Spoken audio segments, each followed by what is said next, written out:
Kisah perjalanan Yang Mulia Bapak Moses Sesermudi sampai bertemu Bunda Maria dan Tuhan Yesus secara nyata dan percakapan langsung dengan Bunda Maria dan Tuhan Yesus. Bermula dari Yang Mulia Bapak Moses Sesermudi memilih mencari pekerjaan di tanah rantau. Ketika itu usianya baru mencapai 16 tahun dan pada tahun 2000 Yang Mulia Bapak Moses meninggalkan Desa Lauran, Kabupaten Maluku Tenggara Barat ketika itu, Provinsi Maluku, demi mencari keempat saudaranya yang hidup di tanah rantau. Awal dari perjalanan tersebut masih merantau, baru sebatas seputaran Maluku, yaitu daerah Tual, Dobo, dan Ambon Manise.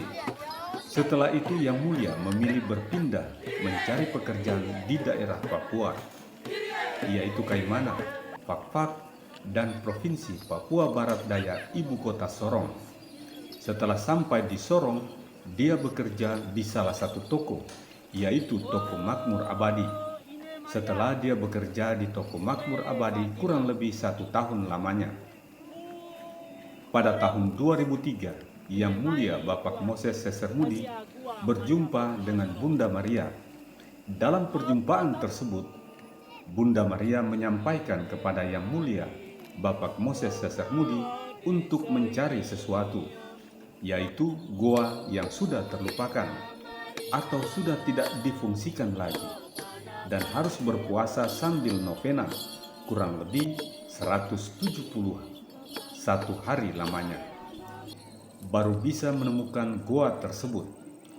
Tetapi pada saat itu Yang Mulia Bapak Moses Sesermudi tidak melaksanakan apa yang disampaikan oleh Bunda Maria kepadanya, dan selalu fokus ke pekerjaannya, serta selalu berpindah-pindah pekerjaan di beberapa perusahaan.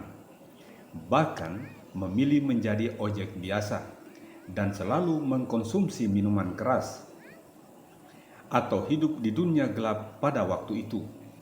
Setelah itu Yang Mulia Bapak Moses Sesermudi memilih bekerja di salah satu perusahaan mutiara di Kabupaten Raja Ampat pada tahun 2004. Setelah tahun 2009, Yang Mulia Bapak Moses Sesermudi meminta cuti di perusahaan di mana dia bekerja dan kembali ke kampung halamannya, yaitu Desa Lauran, Kabupaten Kepulauan Tanimbar.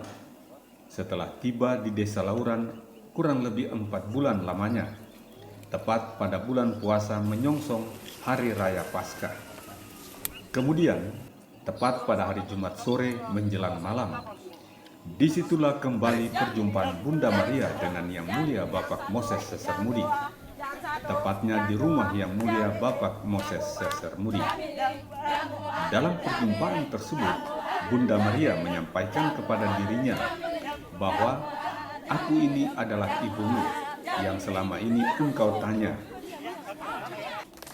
bahwa di mana foto dan wujud ibumu yang pada saat itu meninggalkan kamu.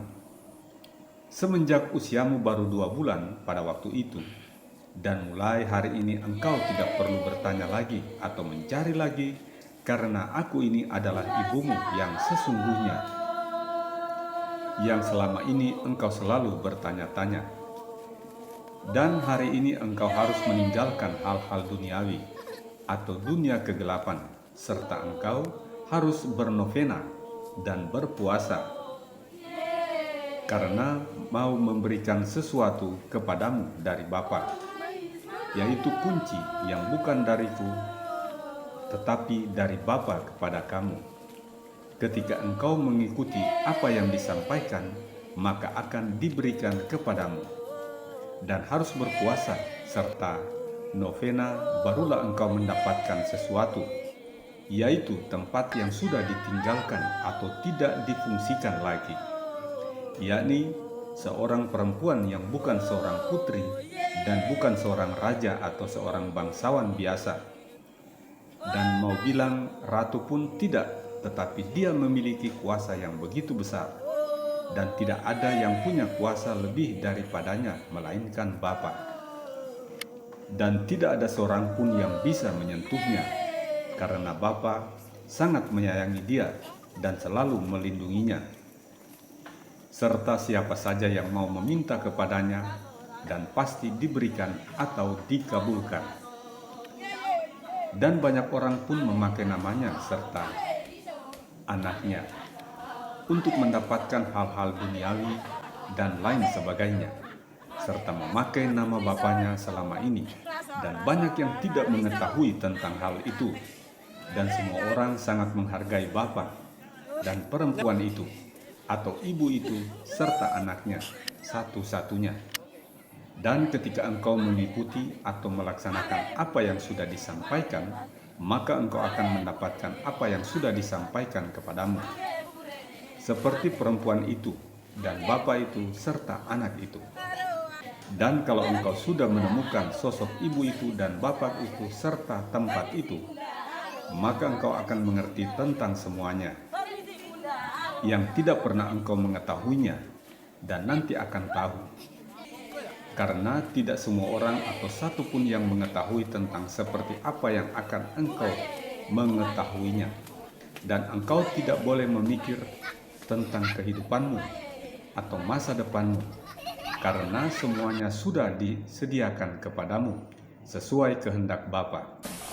Kita sangat bersyukur dan berterima kasih banyak kepada Tuhan, karena Tuhan begitu baik kepada kita. Asalkan engkau menuruti semua yang sudah disampaikan kepadamu.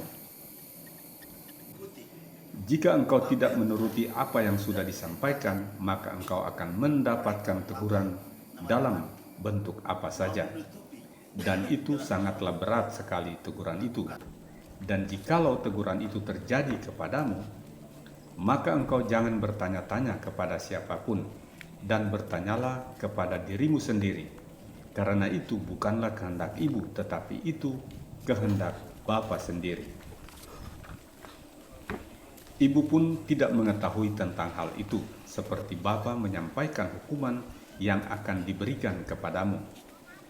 Entah meninggal atau lain sebagainya, ibu pun tidak tahu.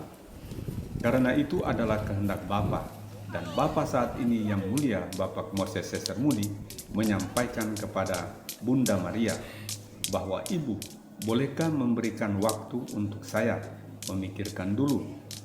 Dan bisakah saya menyampaikan perjumpaan ini atau percakapan ini kepada seorang pastor atau uskup terdekat? Tetapi jawaban Bunda Maria kepada saya bahwa tidak boleh disampaikan kepada pastor, uskup atau siapapun pada saat ini dulu, karena semua ini hanya bertujuan kepada kamu. Setelah itu yang mulia Bapak Moses Sesermudi menyampaikan kepada Bunda Maria, "Ibu, saya ini cuma orang berdosa yang tidak layak dan tidak pantas, apalagi pendidikan saya hanya sebatas tamatan SD saja, serta selalu mengkonsumsi minuman keras selama ini. Dan saya merasa bahwa semua ini tidak pantas dan tidak layak untuk saya mendapatkannya. Dan jangankan di mata Tuhan dan Ibu serta Yesus, tetapi di mata keluarga dan semua orang, saya tidak dihargai sama sekali oleh mereka. Jadi alangkah baiknya diberikan kepada orang lain saja." Tetapi jawaban Bunda Maria kepada saya bahwa kamu tidak boleh menolaknya. Jikalau engkau tidak mau menerimanya, maka resikonya sangatlah berat kepadamu, dan tidak bisa melewati malam ini atau di pagi hari jam 3 subuh. Jikalau melewati jam 3 subuh, maka tidak tahu apa yang akan terjadi kepadamu. Dikarenakan ini bukan akan datang lagi yang kedua kalinya, tetapi cuma satu kali saja. Karena yang datang kepadamu bertujuan untuk membawa engkau untuk pulang. Setelah itu, Yang Mulia bertanya kepada Bunda Maria, "Ibu, mau bawa pulang saya itu seperti apa? Tolong dijelaskan agar saya bisa mengerti." Namun Bunda Maria menyatakan kepada saya bahwa engkau akan pulang dan meninggalkan dunia ini. Lalu Yang Mulia menyampaikan kepada Bunda Maria bahwa, "Ibu, saya sangat bersyukur kepada Ibu dan kepada Tuhan, karena selama ini saya menunggu kematian itu daripada hidup di dunia ini. karena tidak ada arti lagi bagi saya hidup di dunia ini. Karena dari kecil saya tidak pernah merasakan kasih sayang, semenjak ibu saya pergi meninggalkan saya sampai saat ini. Lalu jawaban Bunda Maria kepada saya, "Ya, benar sekali seperti apa yang engkau sampaikan. Dan hari ini ibu berjanji kepadamu bahwa ibu tidak akan meninggalkan kamu lagi dan akan selalu bersamamu. Dalam bentuk apapun, diminta engkau pergi kemana saja, asalkan engkau mengikuti apa yang sudah disampaikan oleh Bapa. Maka segala kebutuhan dalam bentuk apa saja, jangankan meminta, tetapi menginginkan saja, engkau sudah ada apalagi memintanya." Dari mulai hari ini, ibu tidak akan membiarkan siapapun, baik yang kelihatan dan tidak kelihatan, mengganggumu. Dan sesungguhnya engkau bukan menjalankan visi misi nenek moyangmu, tetapi ini semua kehendak Bapa dan ibumu. Serta engkau tidak perlu takut kepada siapapun, di mana engkau berjalan kemana saja. Karena itu, bukanlah urusanmu, tetapi itu urusan Bapa dan Ibu. Nantikan part berikutnya hanya di berita Tanimbar News. Salam Tanimbar News.